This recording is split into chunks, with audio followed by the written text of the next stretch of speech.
Hello students! Welcome back to my class. I hope all of you are always in a good condition. Well students, are you ready to study with me? In this part, we will learn about procedure text. Jadi, materi kita kali ini adalah tentang teks prosedur. What do we need to know? Apa yang harus kita ketahui? The first, what is procedure text?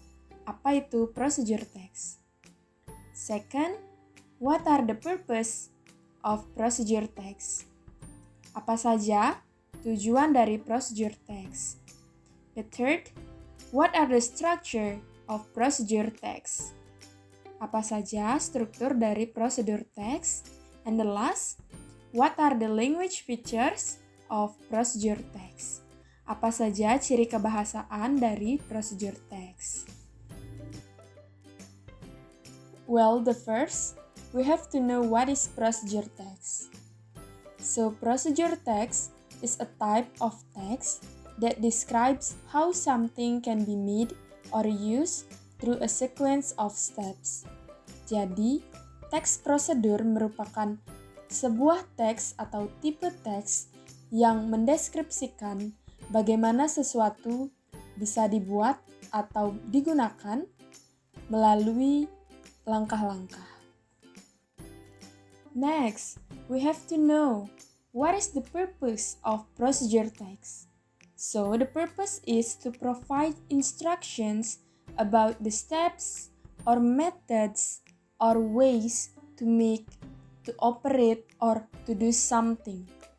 Jadi, tujuan utama dari sebuah prosedur teks adalah untuk memberikan informasi atau instruksi mengenai langkah-langkah, metode, atau cara untuk membuat, menggunakan, atau melakukan sesuatu.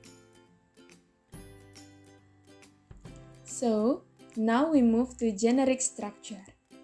So there are three generic structures of procedure text. The first is goals or aims. So in goals or aims contains about purpose of making or operating of something. Jadi di struktur pertama yaitu ada tujuan. Nah, di struktur pertama ini mengandung apa tujuan dari procedure text tersebut. Second, materials or tools or needs. So in this structure contains materials and sometimes tools that we need to make an item or to do something. Jadi, di struktur kedua ini berisi tentang bahan atau bisa juga peralatan yang kita butuhkan untuk membuat atau melakukan sesuatu. And the last is steps. So, in this structure contains the steps or sequences that must be done to achieve the goals. Jadi, di step ini mengandung langkah-langkah atau urutan kegiatan yang harus kita lakukan untuk mencapai tujuan dari procedure text. Next is the language features of procedure text. So, there are 5 language features of procedure text. Ada 5 unsur kebahasaan dari teks prosedur. The first is using imperative sentence atau menggunakan kalimat perintah. For the example, cut the vegetables, pour the water. Second, using simple present tense. Karena dalam teks prosedur kita mendeskripsikan tentang kejadian atau peristiwa saat ini. For the example, I pour a scoop of sugar into a glass. The third, using action verb atau menggunakan kata kerja. For the example, put, cut, slice, remove, heat, stir, pour, place, and take. The next, using temporal conjunction atau konjungsi temporal.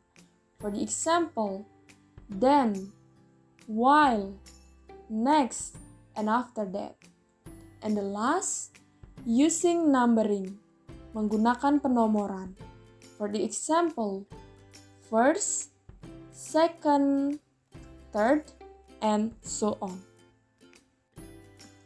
Now, we move to the example of procedure text. So here the example. How to make iced tea. How to make iced tea here is the goals or aims of this procedure text. Jadi, how to make iced tea ini merupakan tujuan dari procedure text tersebut. Tujuannya adalah untuk membuat iced tea. Then, the ingredients such as tea bags, sugar, ice cube, and lemon. Jadi, ingredients di sini merupakan materials atau bahan-bahan yang kita butuhkan untuk membuat iced tea. And the steps are, first, boil water using pot, then prepare a glass, put a tea bag, then pour the hot water into the glass, dip the tea until the water color changes, put 2 tablespoons of sugar into the glass and then stir well. Add a little lemon juice, and last, put ice cubes, then the iced tea is ready to serve. So there are the steps to make iced tea. Itu adalah langkah-langkah untuk membuat es teh. Well students, I think it's enough. And thank you for your attention. Stay healthy.